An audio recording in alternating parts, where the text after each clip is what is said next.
तू रख हौसला वो मंजर भी आएगा, कि तू रख हौसला वो मंजर भी आएगा, प्यासे के किनारे समंदर भी आएगा, ना हार कर बैठ ए मंजिलों के मुसाफिर, मंजिल भी मिलेगा और मिलने का मजा भी आएगा। तो चलिए आज का क्लास शुरू करते हैं।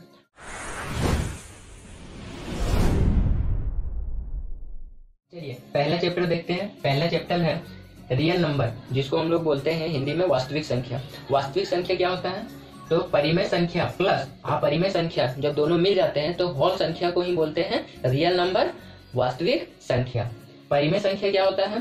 तो जिसे हम p/q के रूप में लिख सकते हैं, वह संख्या जिसे हम p/q के रूप में लिख सकते हैं। और वैसे संख्या जिसे हम p/q के रूप में नहीं लिख सकते हैं उसको बोलते हैं हम लोग अपरिमेय संख्या। यूक्लिड विभाजन परिमिका या इसी को बोलते हैं यूक्लिड विभाजन एल्गोरिथ्म। ठीक है, इसको समझने के लिए एक हम डिवाइड दिए हैं, वो डिवाइड के द्वारा हम आपको समझाएंगे। तो 3 को डिवाइड दिए हैं 14 से, तो 4 बार में लगा तो 12 आया, तो शेषफल बच गया 2। तो इसका अपना अपना नाम होता है, चलिए वो सब नाम जानते हैं। हम जिस नंबर को हम भाग देते हैं वही नंबर कहलाता है डिविडेंड, जिसको हम बोलते हैं भाज्य। और जिस नंबर से देते हैं उसको बोलते हैं डिवाइजर, जिसको हिंदी में बोलते हैं भाजक। और जो फल यहाँ मिलता है, जो 4 यहाँ फल आया है, तो ये हो जाएगा भागफल, जिसको बोलते हैं कोशिएंट। और जो शेष बच जाता है, जो बचा हुआ होता है, उसको बोलते हैं शेषफल, रिमाइंडर बोलते हैं। तो जो नंबर हम भाग देते हैं वो नंबर निकालने के लिए एक फॉर्मूला है, भाज्य बराबर भाजक गुने भागफल प्लस शेषफल। ये फॉर्मूला है। इसी को इम्प्रोमाइज करके ये परिमिका में बताया गया है। भाज्य बराबर a ले लिया गया, भाजक बराबर b, और भागफल को q माना गया है और शेषफल को r माना गया। और इसमें एक ऑब्जर्व किया गया, वो ऑब्जर्व क्या था? ये था, उसमें बोला गया है कि जो रिमाइंडर आएगा हमेशा 0 के या तो बराबर आएगा या उससे बड़ा आएगा, छोटा नहीं आ सकता। या तो 0 आएगा या 0 से बड़ा आएगा। दूसरा बात ये बोला गया है कि जो भाजक होता है, बी किसको माने थे? भाजक को। भाजक हमेशा जो रिमाइंडर होता है उससे बड़ा होता है। तो यहाँ से हम लोग 2 बात सीखे कि रिमाइंडर जो होता है हमेशा 0 के बराबर होगा या 0 से बड़ा होगा, और भाजक से हमेशा छोटा होगा। चलिए यहाँ समझते हैं। देखिए ये रिमाइंडर है, तो रिमाइंडर हमेशा बोले 0 आएगा या 0 से बड़ा आएगा। तो अगर ये पूरा पूरी कट जाता तो यहाँ 0 आता, लेकिन पूरा पूरी नहीं कटा तो 2 आया। तो 2 0 से बड़ा है, तो हम यहाँ बताएं कि या तो 0 आएगा या 0 से बड़ा आएगा। तो देखिए ये 0 से बड़ा है, अगर पूरा कट जाता तो 0 आता। दूसरा बात क्या बताया? जो रिमाइंडर होता है वो भाजक से हमेशा छोटा होता है। भाजक यहाँ 3 है, तो देखिए 2 से ये हमेशा क्या है? बड़ा है, और रिमाइंडर क्या है? छोटा है, तो भाजक से हमेशा छोटा होता है। देखिए ये भाजक था, यहाँ भी 3 है, और 3 से रिमाइंडर छोटा है, रिमाइंडर 2 है, तो यहाँ छोटा है।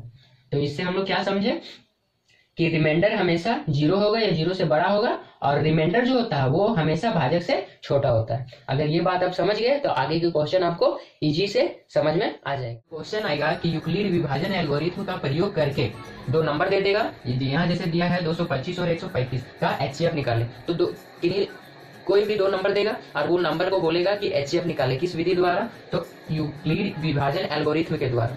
तो इसके द्वारा हमको क्या निकालना है? HCF निकालना है। कैसे निकालना है चलिए सीखते हैं। ये 2 नंबर दिया, ये 2 नंबर को आप सबको क्या करना है? भागा करना है, ऐसे करके यहाँ लिख दिए। छोटा नंबर को हमेशा इधर लिखेंगे भाजक के रूप में, और जो बड़ा नंबर होगा वो भाज्य के रूप में लिखेंगे। इसको डिवाइड करेंगे, 2 बार से तो जाएगा नहीं, तो हम 1 बार में लगाएंगे। 135 आ गया, इसको फिर घटाएंगे, 0 आएगा, कटकुट यहाँ 5 में 5 जाएगा, 0 बचेगा, यहाँ आ जाएगा 9, 90 आ जाएगा, ये कट जाएगा। अब इसको फिर से भाग लगाना है, इसको इसी तरह रहने देना है, इसको यहाँ उतार देना है। अब फिर से देखिए ये एक ही बार में जाएगा, क्योंकि 2 बार में 180 आ जाएगा, तो एक ही बार में लगाएंगे 90। अब फिर से 5 में से 0 जाएगा, 0 बचेगा, फिर से कितना बचेगा? 4 बचेगा यहाँ। अब यहाँ कितना आ गया? 90। अब देखिए 45 को 90 कितना बार में? 2 बार में चल जाएगा, 90। अब आगे जाने की जरूरत नहीं, क्योंकि यहाँ पूरा पूरी कट गया है। तो यहाँ बोला था यूक्लिड विभाजन एल्गोरिथम द्वारा, तो हम लोग अभी समझे थे, क्या समझे थे कि ए क्या था? तो ए था भाज्य। फिर हम लोग समझे थे बी क्या था? ये बीच वाला था, बी भाजक, सॉरी ए क्या था? ये बीच वाला था, भाजक। भाज्य था, डिविडेंड जिसको बोलते हैं। बी क्या था? बी जिससे हम लोग भाग देते हैं, 135 है यहाँ, और क्यू था जो यहाँ आता है, ठीक है। और फिर प्लस में क्या होता है? रिमाइंडर, शेषफल जो बचता है। तो सबसे पहले इसको ढक लीजिए, पहले एक बार जो डिवाइड किया उसको लिखिए, इधर अभी भूल जाइए, पहले इसको लिखिए। ए की जगह पे कितना आएगा? 225। ए की जगह पे 225 आया, ए की जगह पे 225 आया। अभी इधर नहीं देखना है, केवल ये फर्स्ट डिवाइड को देखना है। बी की जगह पे कितना आया है? 135, तो 135 लिख दिए। अब क्यू क्यू क्यू कहाँ है, तो क्यू 1 आया है, तो गुना में 1 लिख दिए। और रिमाइंडर यहाँ कितना है, देखिए इसको ढक दिया तो रिमाइंडर कितना आया है 90, तो 90 यहाँ लिख दिए। तो पहला स्टेप ये हो गया। अब यहाँ पूरा पूरी कटा नहीं, अब फिर से 35, अब इधर ऊपर वाला भूल जाइए, अब यहाँ से लेंगे। तो यहाँ में फिर से देखिए बीच वाला कौन आ गया 135, तो 135 को लिखे। अब 135 को किससे भाग दिए थे 90 से, तो 90 आ गया। और 90 को कितना बार में भाग दिया था, एक बार में, तो 1 लिख दिए। फिर प्लस रिमाइंडर कितना बचा था, तो रिमाइंडर 45 बचा था, तो 45 लिख दिया। अब यहाँ भी पूरा शेषफल जब तक 0 नहीं आएगा तब तक ये करना, तो यहाँ तो 0 आया नहीं, शेषफल 45 बच गया। फिर से यहाँ डिवाइड दिए हैं, तो फिर से यहाँ इसको लिखेंगे। बीच वाला कितना है 90, और यहाँ आ गया 45 गुना में 2 बार में गया तो 2 लिख दिए। आप देखिए रिमाइंडर कितना आ गया, अब तो रिमाइंडर कुछ नहीं आया, मतलब 0 आ गया। तो यही मेरा HCF कितना हो गया, जो पूरा पूरी काट दिया। पूरा पूरी कौन काटा, 45 से पूरा पूरी कट गया, था HCF आ गया 45। ऐसे आपको बनाना है। अगर ये क्वेश्चन अच्छे से समझ गए तो आपका 3 नंबर पक्का हो जाएगा। अरे हम आपका 3 नंबर पक्का करा के ही छोड़ेंगे। आज अच्छा से ये क्वेश्चन समझ लीजिए, ऐसा ही क्वेश्चन आएगा एग्जाम में आपको, और जैसे हम बना रहे हैं वैसे ही आपको एग्जाम में डिट्टो छाप के आना है। आपका 3 नंबर कहीं नहीं कटेगा, ठीक है। तो चलिए पहले क्वेश्चन समझते हैं। क्वेश्चन क्या बोल रहा है, दर्शाइए कि कोई भी धनात्मक विषम पूर्णांक 6q + 1 या 6q + 3 अथवा 6q + 5 के रूप में होता है यदि q कोई पूर्णांक है। ये दर्शाने बोल रहा है कि जो ये है 6q + 1, 6q + 3, 6q + 5 हमेशा धनात्मक विषम पूर्णांक होते हैं। ये आपको दर्शाना है। तो जैसे जैसे हम स्टेप लिखते जाएंगे वैसे वैसे आपको एग्जाम में लिखना है, ठीक है। उतारना हो या फिर स्क्रीनशॉट करना हो तो स्क्रीनशॉट करके रख लीजिएगा, जब हम पूरा बना खो जाएंगे। अब हम पहले बनाते हैं, कैसे कैसे बनाना है वो आप देखते जाइए। पहले यहाँ लिखिएगा सोल्यूशन, हल लिखिएगा, ठीक है। अब यहाँ लिखना है आपको सिद्ध करना है, जो आपको सिद्ध करना है वो लिखना है, सिद्ध करना है। क्या सिद्ध करना है वो आप पहले लिख दीजिएगा। हमको सिद्ध क्या करना है वो यहाँ लिखा हुआ है। क्या सिद्ध करना है, 6q + 1, 6q + 3 अथवा 6q + 5 धनात्मक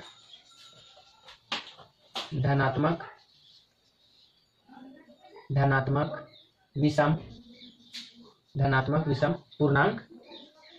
पूर्णांक है। पहला स्टेप आपका हो गया। पहला स्टेप में आपको यही लिखना है, आपको बताना है कि पहले हमको सिद्ध क्या करना है वो लिख देना है। हम यहाँ लिख दिए सिद्ध करना है। क्या सिद्ध करना है, 6q + 1, 6q + 3 अथवा 6q + 5 धनात्मक विषम पूर्णांक है, ये हमको सिद्ध करना है। चलिए आगे का स्टेप यहाँ लिखना है आपको। ये अभी पढ़ाए थे यूक्लिड विभाजन प्रमेयिका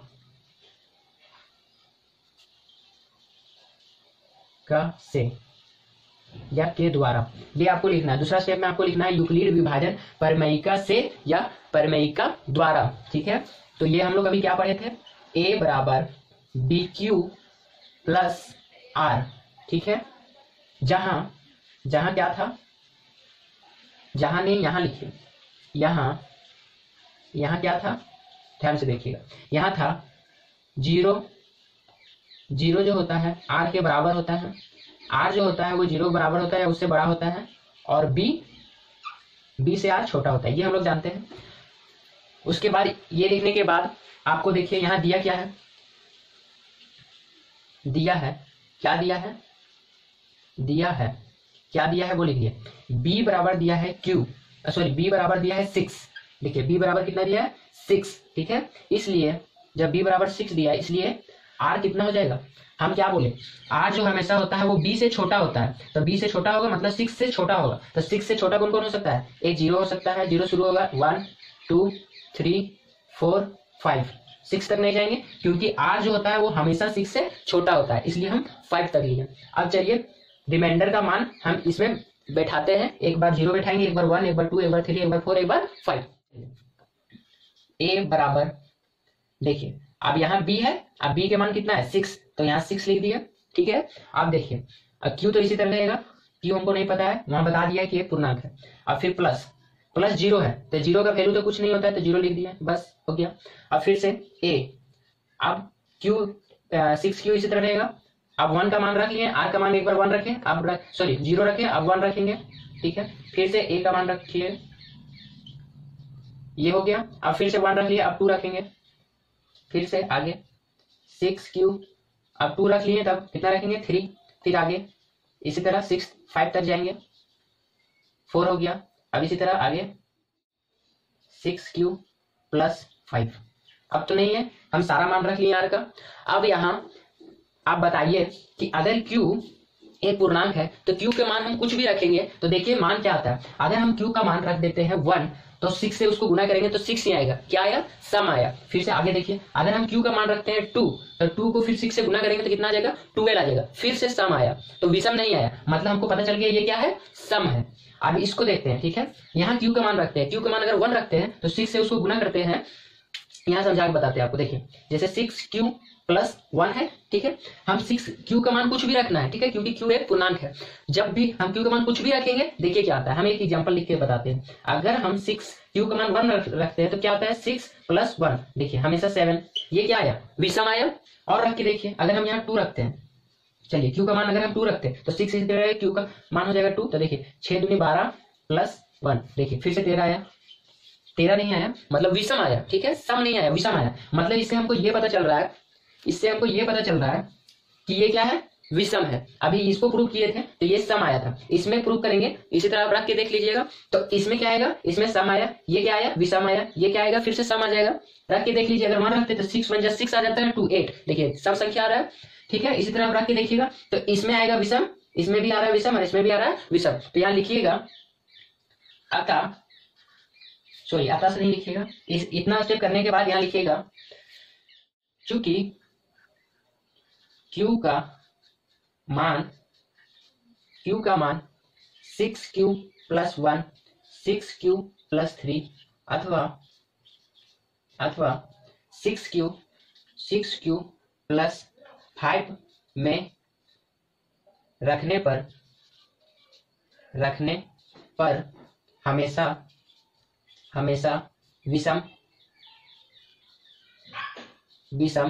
हमेशा विषम पूर्णांक आता है। यहाँ लिखने के बाद फिर आप नीचे ही लिखिएगा, मेरा जगह नहीं है, यहाँ लिख देते हैं, ये इतना लिख लीजिएगा। चूंकि q का मान 6q प्लस 1, 6q प्लस 3 अथवा 6q प्लस 5 में रखने पर हमेशा क्या आता है, हमेशा विषम पूर्णांक आता है।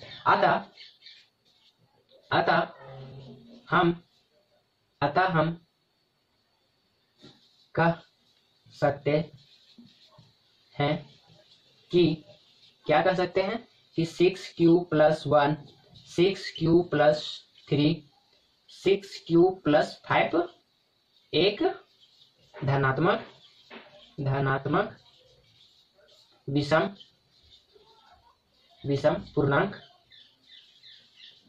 पूर्णांक है। ये हमारा प्रूफ हो गया। चलिए दूसरा क्वेश्चन हम लोग समझते हैं। क्वेश्चन बोलता है यूक्लिड विभाजन परिमेयिका द्वारा यह दर्शाइए कि किसी भी धनात्मक पूर्णांक का वर्ग किसी भी पूर्णांक m के लिए 3m या 3m प्लस 1 के रूप में होता है। क्या बोला, अगर कोई पूर्णांक m है तो जब उसका स्क्वायर करेंगे तो वो 3m या फिर 3m प्लस 1 के रूप में होगा। तो चलिए जैसे हम करेंगे, आपको एग्जाम में जस्ट वैसे ही डिट्टो छाप के आना है, ठीक है। तो चलिए प्रोसेस समझिए। पहला प्रोसेस है, लिखिएगा पहले सॉल्व या फिर आप हल लिखिएगा, ठीक है। सिद्ध करना है, क्या सिद्ध करना है वो आप लिख दीजिए, सिद्ध करना है। क्या सिद्ध करना है, देखिए क्वेश्चन से पढ़िए। m पूर्णांक है, एक पूर्णांक क्या है, धनात्मक पूर्णांक, m का स्क्वायर करने पे देखो धनात्मक पूर्णांक, देखिए धनात्मक पूर्णांक क्या दिया है, m का वर्ग करने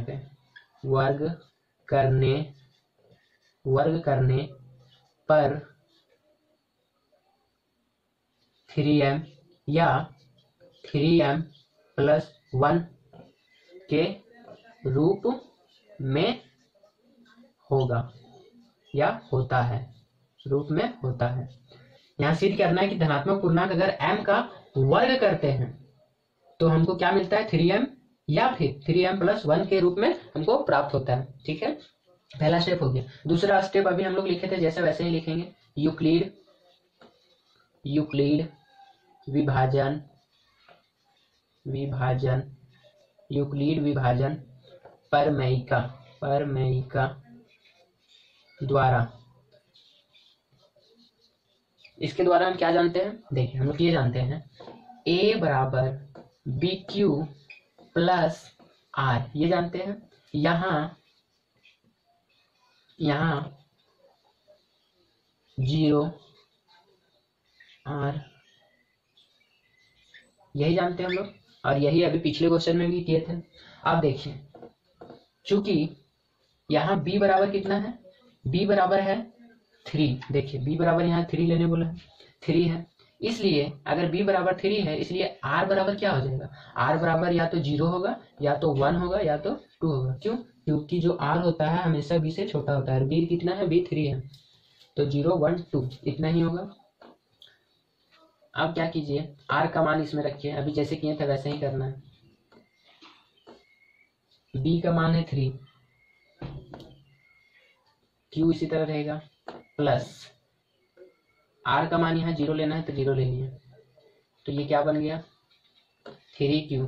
0 को तो लिखते नहीं है। अब इसका वर्ग करने पर इसमें एक्स्ट्रा यही हो रहा है, वर्ग करने बोला है, इसलिए हम लोग वर्ग कर रहे हैं। तो A स्क्वायर हो जाएगा, इधर भी स्क्वायर किए तो इधर भी स्क्वायर करना पड़ेगा, 3Q का स्क्वायर।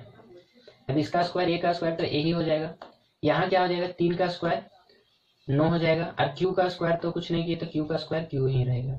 ठीक है, अब A स्क्वायर, अब हमको यहाँ से 3 निकालना है ना, 3 प्रूव करना है, तो यहाँ से 3 निकाल देते हैं। जब यहाँ से 3 निकाल दिए तो अंदर बचा 3 और Q स्क्वायर।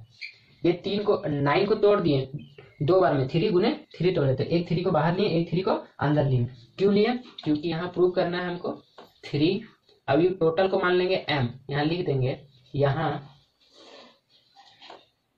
क्या लिखे हम लोग 3Q स्क्वायर बराबर m, ये ब्रैकेट में हम लोग लिख देंगे ऐसे करके।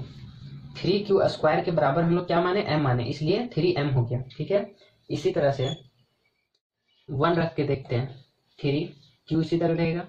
अब A की जगह देखिए, R की जगह पे अब 1 रख, ठीक है। अब फिर से इसका स्क्वायर कीजिए, स्क्वायर करें तो ये होल का स्क्वायर होगा, 3Q प्लस A, ये होल का स्क्वायर होगा। अब इसको तोड़ने के लिए एक फार्मूला होता है जो यहाँ ब्रैकेट में आप लिख सकते हैं, A प्लस B का होल स्क्वायर।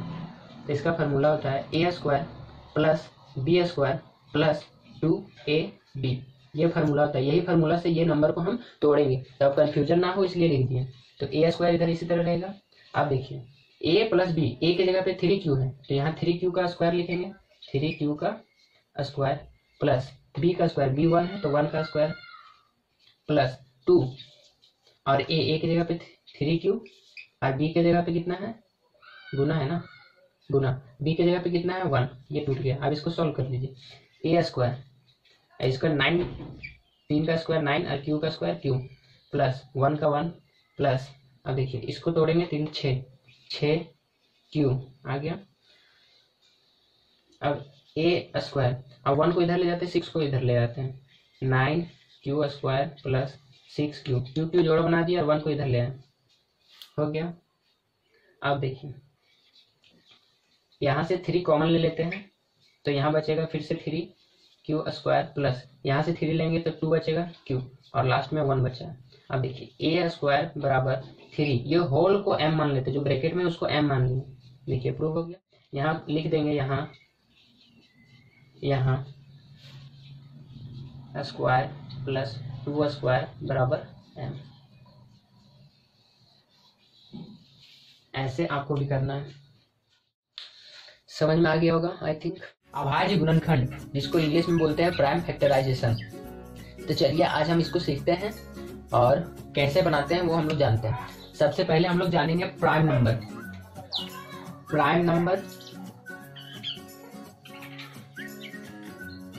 नंबर, जिसको हिंदी में बोलते हैं अभाज्य संख्या।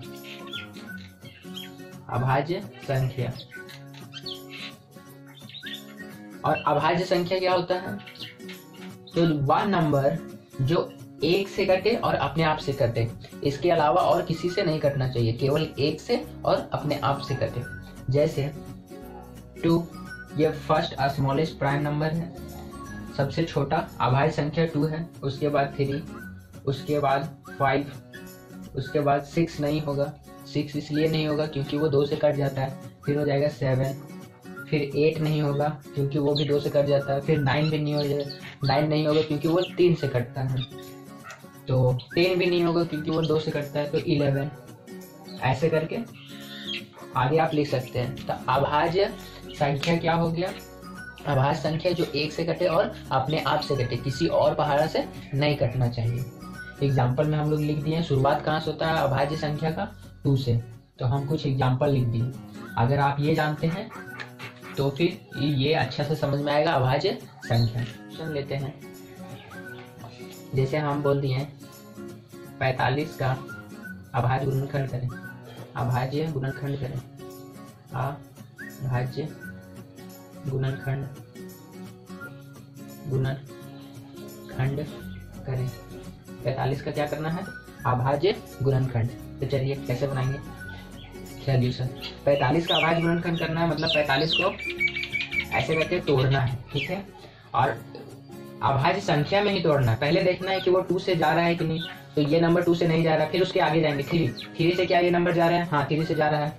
हम कैसे पता किए? तो 3 से कटने का आपको नियम पता होना चाहिए कि नंबर को, जो नंबर दिया रहता है उसमें जितने डिजिट है उसको जोड़ के देखते हैं। देखिए इसको जोड़े 4 और 5 9 आया, 9 अगर जोड़ने पे अगर 3 से कट रहा है तो वो पूरा संख्या भी 3 से कटेगा। तो यहाँ जब जोड़े 4 और 5 तो 9 आया, 9 3 से कटता है, मतलब ये होल नंबर 3 से कटेगा।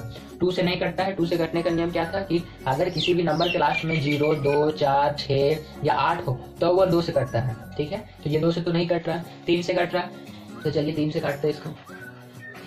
3 से कटेगा एक बार में, 3 से एक बार में कटा, बच गया 1, तो ये हो गया 15, 3 बचे 15। फिर से देखिए 2 से तो कट नहीं रहा ये, फिर से 3 से कटेगा, तो फिर से 3 से काटेंगे इसको, 5 बार में जाएगा।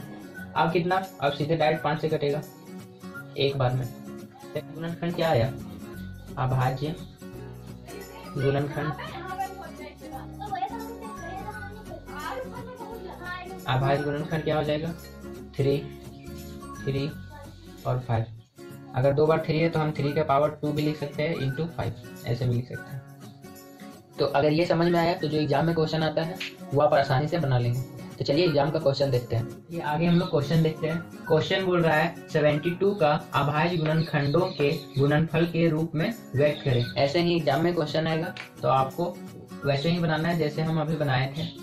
क्या निकालना है? अभाज्य गुणनखंड करना है, गुणनफल उसका निकालना है। तो 72 को तोड़ना है, अभाज्य संख्या में तोड़ना है। पहले 2 से देखना है, 2 से कटता है, हाँ तो पहले 2 से लगाएंगे 2, 3 बार में, फिर 6 बार में, फिर 2 से कट रहा है तो फिर 2 से काटेंगे 1 बार में और 8, फिर 2 से काटेंगे 9 बार में, फिर 2 से नहीं कट रहा है, अब 3 से कट रहा है तो 3 से 3 बार में। अब इसको लिख देंगे यहाँ 72 को कैसे तोड़े? 2 इंटू 2 इंटू 2 इंटू 3 इंटू 3, ये लिख दिए। अब देखिए यहाँ 2 3 बार है तो इसका पावर 3 लिख देंगे, गुने 3 2 बार है तो इसका पावर 2। तो आपको ऐसे बनाना है, ठीक है। अब यहाँ देखिए दूसरा क्वेश्चन क्या बोल रहा है, ये इंपॉर्टेंट क्वेश्चन है। यहाँ दिया है 12, 15 और 21 का HCF एंड LCM ज्ञात करें। ये तो ज्ञात करना है, किस मेथड से ज्ञात करना है? तो प्राइम फैक्टराइजेशन मेथड, अभाज्य गुणनखंड विधि से ही, ठीक है। तो पहले क्या करना है, तीनों को अलग अलग तोड़िए। 12 को तोड़िए, 15 को तोड़िए और 21 को तोड़िए। 12 को तोड़ेंगे 2 से 6 बार में, फिर 2 से 3 बार में, अब तो नहीं टूटेगा ये। फिर इसको तोड़िए, ये 3 से जाएगा, ये 3 से कटेगा 5 बार में, अब तो नहीं जाएगा। अब ये भी 3 से कटेगा 7 बार में, अब नहीं जाएगा। तो जब 12 को तोड़े तो क्या आया? 2 गुने 3 ये आया। और जब हम 15 को तोड़े तो क्या आया? 15 को तोड़े तो 3 गुने 5 आया। और 21 को तोड़े तो क्या आया? 3 गुने 7 आया। तो हमको निकालना है HCF और निकालना है हमको LCM। तो जो तीनों में मिल गया वो HCF होगा। तीनों में क्या मिला? यहाँ 3 मिला, यहाँ भी 3 मिला, यहाँ भी 3 मिला, तो HCF हो जाएगा 3। और LCM क्या होगा? जो मिला उसको तो लिखना ही है। मिला क्या? 3, तो 3 लिखना है। अब जो नहीं मिला उसको भी लिख देना है। तो ऊपर में देखिए 2 बार 2 बचा है, और नीचे में इसमें 5 बचा है और फिर सबसे नीचे में 7 बचा। अब इसको गुना कर दीजिए, 7 बचे 35, 35 और 2, 35 दूनी 70, 70 दूनी 100, 70 दूनी 140, 140 और 42 तो हो जाएगा 420। ये आ गया आपका LCM। तो ये 2 क्वेश्चन आपको समझ में आ गया होगा। ठीक है, अब चलते हैं नेक्स्ट क्वेश्चन। नेक्स्ट क्वेश्चन बोलता है कि HCF, इसका HCF 306 और 657 का कितना दिया है, 9 दिया है। मतलब ये 2 नंबर दिया है, पहला नंबर दूसरा नंबर, ये दोनों का HCF दे दिया है 9 दिया है। तो LCM, तो यही दोनों नंबर का HCF निकालना है। तो इसका फॉर्मूला होता है पहला नंबर गुने दूसरा नंबर बराबर में LCM गुने HCF। आपको ये याद रखना है, ये आपको याद रखना है। तो ऐसा क्वेश्चन बन जाएगा। यहाँ पहला नंबर दिया है ये और दूसरा नंबर दिया है ये। तो चलिए हम लोग रखते हैं और इसको बनाते हैं। HCF दिया है तो उसके सामने HCF रखेंगे। पहला नंबर कितना दिया है, तो पहला नंबर दिया है 306, दूसरा नंबर कितना दिया है 657 बराबर LCM हमको निकालना है ना, तो LCM इसी तरह छोड़ देंगे गुना HCF हमको दिया है, देखिए ये दोनों नंबर का HCF दिया है 9, तो 9 लिख दिए। अब हमको क्या निकालना है, LCM निकालना है ना, तो LCM को इधर रहने देंगे, LCM यही रहेगा, ये नंबर इसी तरह रहेगा, ये नंबर इसी तरह रहेगा। अब ये जो 9 है, 9 यहाँ मल्टीप्लाई में है ना, तो इधर जाएगा जब तो डिवाइड में आएगा। डिवाइड मतलब बट्टा बोलता है, ठीक है, तो बट्टा में आ गया। अब इसको काट के देखिए, कटता है, ये 3 से कट रहा है, देखिए जोड़ के देखिए 6 और 3, 9 आया मतलब 3 से कट रहा है, तो ये भी 3 से कट जाएगा। 3 से पहले काटते हैं, 3 से काटे तो 3 बार में आ जाएगी, ये 3 से काटेंगे, 3 1 3 0 और 2। अब फिर से 3 से कट रहा है तो 3 1 3 और फिर इसको 3 से काटेंगे तो 3 और बच जाएगा 1 तो 4। कितना आ गया LCM। अब इधर बचा 34 इंटू, अब इसको गुना करेंगे, जो आएगा वो क्या आ जाएगा LCM। चलिए यहाँ तक समझ में आ गया। अब LCM ये दोनों को गुना कर देंगे, जो आएगा वो आ जाएगा आंसर। तो गुना करेंगे तो आएगा 2 2 3 3 8, तो ये आ गया LCM। आप गुना करके देख लीजिएगा, इतना ही आएगा, ठीक है। तो आई थिंक समझ में आ गया होगा। यहाँ आप देख लीजिएगा, ये फॉर्मूला देख लीजिएगा और जो जो दिया रहेगा उसी का मान रख देना है, अब बन जाएगा, ठीक है। ये क्वेश्चन 1 नंबर में भी पूछ सकता है, 2 नंबर में भी पूछ सकता है और 3 नंबर में भी पूछ सकता है। 1 नंबर में डायरेक्ट पूछेगा तो बोलेगा अभाज्य संख्या निकालें, अभाज्य गुणनखंड द्वारा संख्या को तोड़ देना है। दूसरा पूछ सकता है कि अभाज्य गुणनखंड विधि द्वारा क्या निकालें, HCF निकालें, ठीक है। या तीसरा क्वेश्चन पूछ सकता है, 2 नंबर दे देगा, 2 नंबर का HCF दे देगा और LCM पूछेगा, या फिर 2 नंबर का HCF दे देगा और LCM पूछेगा, या उल्टा कर देगा, 2 नंबर का LCM दे देगा और HCF पूछेगा, ठीक है। तो आप सब समझ में आ गया होगा। क्वेश्चन है कि सिद्ध कीजिए कि √2 एक अपरिमेय संख्या है। तो जैसे जैसे हम बनाएंगे वैसे वैसे ही आपको बनाना है, तो आपका भी 3 मार्क्स पक्का हो जाएगा। पहले लिखेंगे हल में क्या लिखेंगे कि सिद्ध करना है, हमको सिद्ध क्या करना है कि √2 एक अपरिमेय संख्या है। तो चलिए आज बनाते हैं। सबसे पहले हम लोग मानेंगे, माना कि √2 एक परिमेय संख्या है। हमेशा उल्टा मानना है, परिमेय संख्या है। क्या मानना है, हमेशा हमको उल्टा मानना है। अगर ये एक परिमेय संख्या है तो हम जानते हैं परिमेय संख्या क्या होता है, जिसे हम p/q के रूप में लिख सकते हैं। तो लिख दिए p/q। यहाँ लिखना पड़ेगा कि यहाँ क्या है, p और q एक पूर्णांक है और क्या है, और P और Q अभाज्य संख्या है, अभाज्य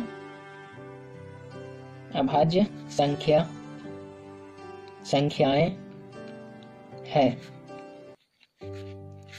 ये लिखेंगे। इसके अलावा ये भी लिखेंगे कि Q बराबर 0 नहीं है, ठीक है। इतना लिखने के बाद आप क्या करेंगे, दोनों तरफ वर्ग करने पर, तो दोनों साइड हम क्या करेंगे, स्क्वायर करेंगे। √2 का स्क्वायर बराबर P और Q दोनों का क्या कर देंगे, हम स्क्वायर कर देंगे। इसका स्क्वायर करेंगे तो रूट से स्क्वायर कट जाता है, तो केवल बचेगा 2 और यहाँ हो जाएगा P स्क्वायर और हो जाएगा यहाँ क्यू स्क्वायर। तो इसको क्रॉस मल्टीप्लाई करेंगे तो हो जाएगा P square by 2q square. इसको मानना है हमेशा समीकरण 1। ठीक है, अब यहाँ देखिए p किससे विभाजित हो रहा है, 2 से विभाजित हो रहा है। तो जो ये हो रहा है यहाँ, ये समीकरण 1 में वही यहाँ लिख देना है।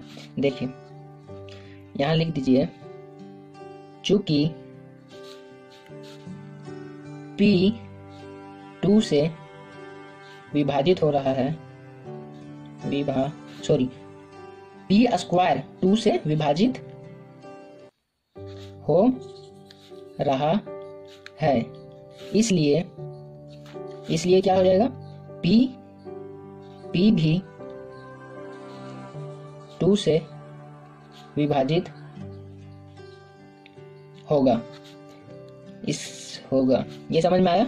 अगर 2 से पी स्क्वायर विभाजित हो रहा है तो 2 से पी भी तो विभाजित होगा ना, इसलिए यहाँ जो हो रहा है यहाँ वो उसका रियलिटी यहाँ लिख दिया। इसके बाद फिर से मानना है, अब यहाँ हमेशा मानना है जो दिया रहेगा √2 प्रूव करना है। तो यहाँ मान लीजिएगा P बराबर 2R। 2 क्यों माने, क्योंकि हमको √2 प्रूव करना था, इसलिए 2 माने।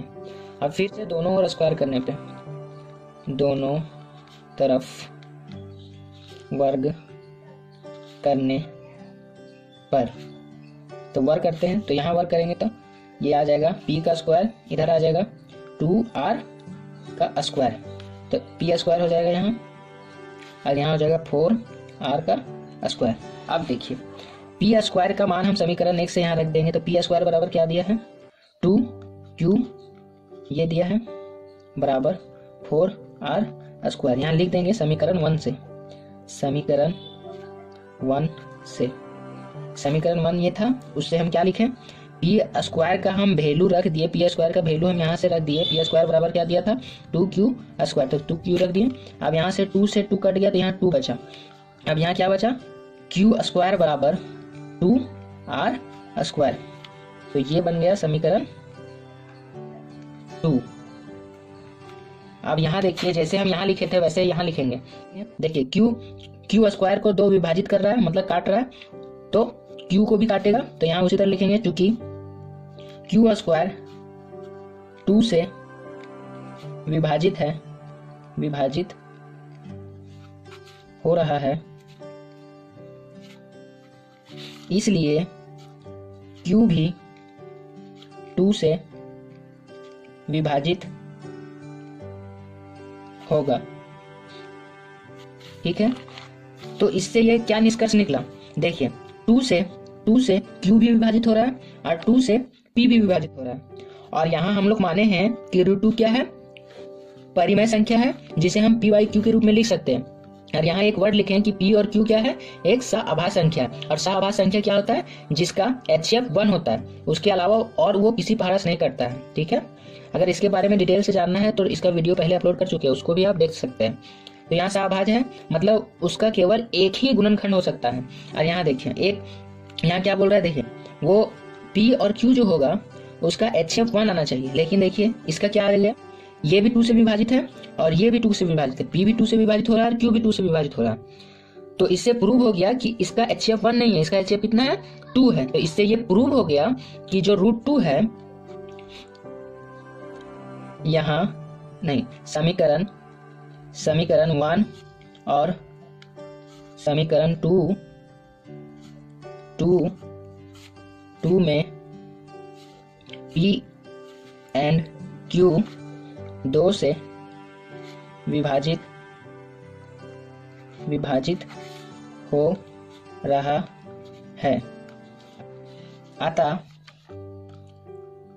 जो हमने माना वो गलत है और √2 एक परिमेय संख्या नहीं बल्कि एक अपरिमेय संख्या है। ऐसे आप प्रूव हो गया। तो आशा करते हैं समझ में आया होगा। सबसे पहले हम लोग जानेंगे परिमेय संख्या के बारे में। तो चलिए, परिमेय संख्या क्या होता है? परिमेय संख्या, इसका 3 कंडीशन है। कंडीशन कितने? 3 कंडीशन है। पहला कंडीशन कि ये P बाई Q के रूप में होना चाहिए। दूसरा कंडीशन है कि Q कभी भी 0 नहीं होना चाहिए। और तीसरा कंडीशन क्या है कि P और Q का HCF 1 होना चाहिए। ये 3 कंडीशन है। इसको हम लोग बोल सकते हैं, यहाँ P और Q क्या है? P और Q एक पूर्णांक है।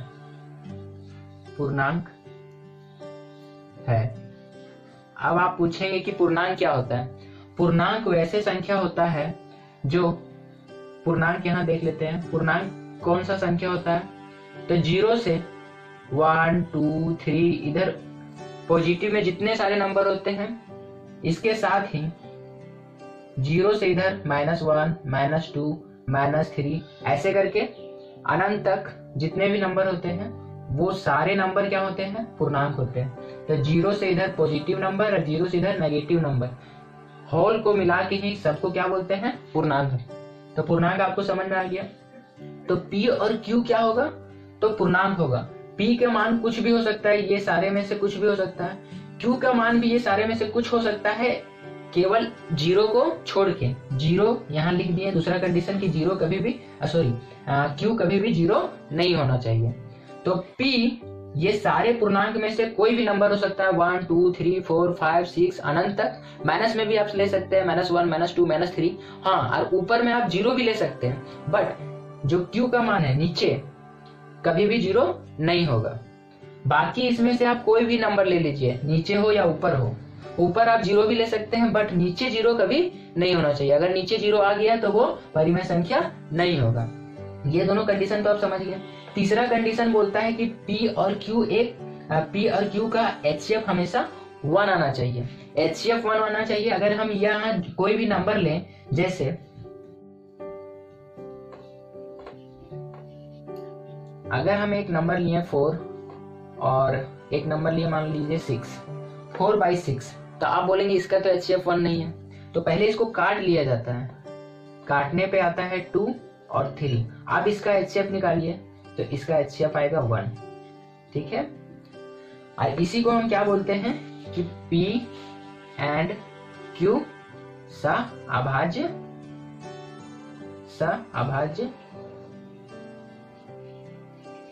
होंगे। सअभाज्य क्या होता है? जिसका HCF 1 होता है, उसी को सअभाज्य बोलते हैं। तो ये दोनों क्या होंगे? P और Q सअभाज्य होंगे। सअभाज्य मतलब इनके HCF 1 होगा। तो यही 3 कंडीशन है जिससे हम पहचान सकते हैं कि कोई भी संख्या परिमेय संख्या है कि अपरिमेय संख्या है। कुछ परिमेय संख्या लिखते हैं। 1/2 ये परिमेय संख्या है। और लिखते हैं 2/2, ये भी परिमेय संख्या है, क्योंकि इसको अगर हम काटे तो 1/1 आता है और इसको 1 लिख सकते हैं। मतलब 1 भी क्या है? परिमेय संख्या है। ठीक है। अगर हम बोले 0 क्या है? तो 0 भी एक परिमेय संख्या है। 0 भी क्या है? परिमेय संख्या। क्यों? क्योंकि हम जानते हैं कि जिसके नीचे कुछ नहीं होता है उसके नीचे 1 होता है। तो हम 0 को ऐसे लिख सकते हैं ना, 0/1। तो बटा में तो नीचे तो Q का मान तो 0 नहीं आया ना, ऊपर में P का मान 0 हो सकता है। तो P हम 0 लिख सकते हैं, बट Q का मान 0 नहीं आना चाहिए। तो Q तो मेरा 1 है, मतलब हम 0 बोले तो 0 एक परिमेय संख्या है। लेकिन इसी को अगर उलट दे 1/0, तो ये एक परिमेय संख्या नहीं है। ठीक है। तो ये परिमेय संख्या समझ में आ गया। अगर यही कंडीशन फॉलो ना हो तो वो कहलाएंगे अपरिमेय संख्या। मतलब अगर हम जिस संख्या को P/Q के रूप में नहीं लिख सकते हैं वो कहला जाएंगे अपरिमेय संख्या। सिंपल। परिमेय संख्या क्या बोले कि जिसे हम p बाई क्यू के रूप में नहीं लिख सकते हैं, p बाई क्यू के रूप में नहीं लिख सकते हैं, p बाई क्यू के रूप में हम लोग नहीं लिख सकते हैं। जैसे एग्जांपल में, जैसे हम बोले √2, ठीक है, तो √2 को हम परिमेय संख्या नहीं बोलेंगे क्योंकि √2 क्या है, हम p बाई क्यू के रूप में इसे नहीं लिख सकते हैं, ठीक है। p तो देखिए p बाई क्यू हम क्या बोले, ध्यान से देखिएगा, इसके नीचे कुछ नहीं है तो 1 है, ठीक है। q का मान तो पूर्णांक आया, देखिए q का मान पूर्णांक आया, लेकिन क्या p का मान पूर्णांक है, नहीं है, इसलिए ये अपरिमेय संख्या होगा। हम क्या बोले कि p और q के रूप में होगा, लेकिन वो कौन सा होगा, p और q क्या होंगे, पूर्णांक संख्या होंगे। तो पूर्णांक है ये देखिएगा q p q तो पूर्णांक है, 1 एक पूर्णांक संख्या है, लेकिन क्या p पूर्णांक संख्या है, नहीं है। तो जब हम बोले थे दोनों पूर्णांक होना चाहिए तभी वो परिमेय संख्या होगा, तो यहाँ दोनों पूर्णांक संख्या है, देखिए 1 भी पूर्णांक है, 2 भी पूर्णांक है, तो ये तो परिमेय संख्या हुआ। लेकिन यहाँ क्या हुआ, q तो परिमेय संख्या पूर्णांक संख्या है, लेकिन क्या p पूर्णांक है, इसमें से कोई नंबर है। पूर्णांक क्या होते हैं, 0 से प्लस वाले और 0 से माइनस वाले सारे नंबर क्या कहलाते हैं, पूर्णांक। तो यहाँ तो q तो एक पूर्णांक है, लेकिन p पूर्णांक नहीं है, इसलिए √2 क्या है, √2 एक अपरिमेय संख्या है, ठीक है। तो आपके लिए एक क्वेश्चन है जो कमेंट कर दीजिएगा, और अगर नहीं आएगा तो फिर हम नेक्स्ट वीडियो में बता भी देंगे। आप कमेंट करके बताइए, जो पाई है, ये पाई क्या है, परिमेय संख्या है या फिर अपरिमेय संख्या है। शांत दशमलव क्या होता है और अशांत दशमलव क्या होता है, चलिए हम लोग समझते हैं। सबसे पहले हम लोग ये कॉन्सेप्ट को समझेंगे। ये कॉन्सेप्ट क्या है, आइए समझते हैं। यहाँ बोल रहे हैं एक्स अगर जो नंबर का हमको निकालना है कि वो शांत है कि अशांत है, तो उसको x माने हैं, तो उसको हम मान लेंगे p बाई क्यू। एक ऐसा परिमेय संख्या है कि q को अगर तोड़ेंगे तो या तो वो आएगा 2 का पावर में या फिर 5 का पावर में आएगा। तो अगर 2 का पावर में कुछ आता है या फिर 5 का पावर में कुछ आता है तो वैसे दशमलव क्या हो जाएंगे, शांत दशमलव। अगर नहीं समझ में आया चलिए एग्जाम्पल लेकर बताते हैं। एग्जाम्पल अगर हम लेते हैं, ये लिए, ठीक है, 17/8, ठीक है। अब हमको पता करना है कि ये दशमलव शांत है क्या अशांत है। तो क्या बोले, नीचे क्यू को बोलते हैं नीचे वाले को, तो अब इसको तोड़ के हम लोग देखेंगे। पहले 8 को तोड़े 4 2, तो 8 को तोड़े तो क्या है, 2 का पावर 3, 3 बार 2 है इसलिए 2 का पावर 3 लिख दिया। तो देखिए 2 के कोई पावर में आ रहा है ना, तो मतलब ये दशमलव क्या हो जाएगा, शांत हो जाएगा, ठीक है। कैसे पता किया, देखिए नीचे वाले को हमेशा तोड़ना, नीचे वाले को तोड़े तो देखिए 2 का पावर आ रहा है, तो जब भी 2 का पावर है या फिर 5 का पावर आए, कुछ भी आ सकता है पावर, केवल नेगेटिव नहीं आना चाहिए।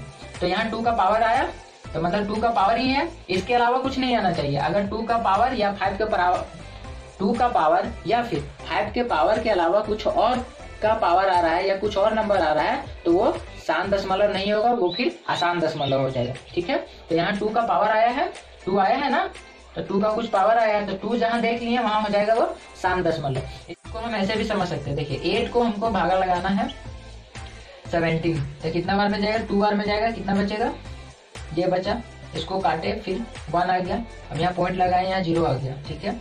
1 बार में जाएगा, कितना आएगा 8, फिर आगे करेंगे और 2 आएगा और फिर से 0 लगाएंगे, 2 बार में जाएगा 16 आएगा, ठीक है, फिर 4 आएगा और फिर 8 बचे 40 आ जाएगा। तो यहाँ पूरी कट गया, ठीक है। तो देखिए ये आगे नहीं बढ़ा, यही शांत हो गया।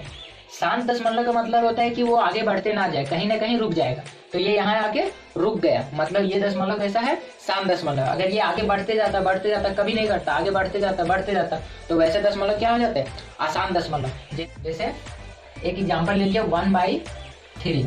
अब इसको पता करना है कि ये दशमलव शांत है कि अशांत है, तो आप इसके द्वारा ही पता करके बता सकते हैं, क्योंकि देखिए इसके नीचे में कितना है 3, तो 3 ना तो 2 का पावर आता है ना तो 5 का पावर आता है, तो ये हम आसानी से बोल सकते हैं कि ये अशांत दशमलव है, ठीक है।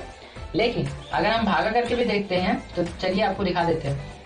पॉइंट लगाएंगे, यहाँ 0 आ जाएगा, तो 3 बार में जाएगा 9 आएगा, फिर से घटाएंगे इसको 1 आ जाएगा और फिर से 0 जाएगा, फिर से 3 बार में लगाएंगे 9 जाएगा, फिर से 1। तो देखिए ये ऐसे ऐसे चलता जाएगा, कभी नहीं रुकेगा, ऐसे ऐसे चलता जाएगा। तो ये दशमलव क्या है, अशांत है, ये कभी भी शांत नहीं होगा, ठीक है। तो ये दशमलव हो गया अशांत दशमलव। ऐसे करके आप पता लगा सकते हैं कौन सा दशमलव शांत है और कौन सा दशमलव अशांत है। तो सबसे इजी तरीका बताया कि आपको अगर देखना हो कि कोई दशमलव शांत है कि कोई दशमलव अशांत है, तो आप क्या देखेंगे, नीचे वाले जो क्यू होता है, क्यू बोलते हैं नीचे वाले को हमेशा तोड़ के देखेंगे। अगर उसको तोड़े और अगर 2 का पावर में कुछ आया या फिर 2 का पावर में कुछ आया या फिर 5 के पावर में आया तो दशमलव शांत होगा। अगर इसके अलावा कुछ आ गया तो वैसे दशमलव को बोलेंगे अशांत दशमलव। ठीक, चलिए अब हम ये 3 एग्जाम्पल लिए, ये 3 एग्जाम्पल अब हम करके बताते हैं आपको कि कैसे पता करेंगे कि शांत है कि अशांत है। तो हम सबसे पहले क्या किए, बोले कि नीचे वाले को हम लोग को क्या करना है, तोड़ना है। तो चलिए नीचे वाले को तोड़ते हैं। इसको अगर हम तोड़े तो 5 बार में जाएगा 2, बच जाएगा 5, फिर से 5 बार में लगाएगा, कितना आया 5। तो देख रहे हैं कि इसका पावर कितना आ रहा है, 5 का कुछ पावर आ रहा है। तो जब भी बोले अगर 5 का पावर आए तो वो क्या होगा, शांत। तो ये हो जाएगा शांत दशमलव। ठीक है, ये पता चल गया। अब देखिए चलिए हम इसको करके देखते हैं। 80 को अगर हम तोड़े तो क्या क्या आएगा, 2 बार में 40 आ जाएगा, फिर से 2 बार में 20 आ जाएगा, फिर से 2 बार में 10 आ जाएगा, फिर से 2 बार में 5 आ जाएगा। तो देखिए इसका पावर आ रहा है 2 का पावर 4 और क्या आ रहा है 5 आ रहा है। तो देखिए 2 का भी आ गया और 5 भी, 2 और 5 आ गया तो ये भी हो जाएगा शांत दशमलव। समझ में आया। चलिए आगे इसको करके देखते हैं। कितना है 210, 2 से करेंगे तो आएगा इतना, फिर से 5 बार में लगाएंगे तो 5 दूनी 10 आ जाएगा 1। फिर देखिए अब कितना आ गया 3 7। ठीक है, तो ये क्या आया 2 आया, 5 आया, 3 आया और 7 आया। तो देखिए ये दोनों तो आया लेकिन इसके अलावा कुछ और नहीं आना चाहिए। तो ये आ गया, इसके अलावा एक्स्ट्रा आएगा तो वो हो जाएगा अशांत। यही दोनों आना चाहिए, इसके अलावा अगर आया तो वो हो जाएगा अशांत। ये एग्जाम्पल से आपको समझ में आ गया होगा। अगर हम Q को तोड़े और अगर वह 2 के पावर में आता है या फिर 5 के पावर में आता है तो शांत है, लेकिन इसके अलावा अगर कुछ भी आ जाता है, इसके अलावा एक्स्ट्रा 2 का पावर भी आया और 5 का पावर भी आया, इसके अलावा कुछ और भी आ गया तो वैसे दशमलव को बोलेंगे अशांत दशमलव। ठीक है, तो ये दोनों तो शांत दशमलव हो गया और ये हो जाएगा अशांत दशमलव। आई होप समझ में आया होगा।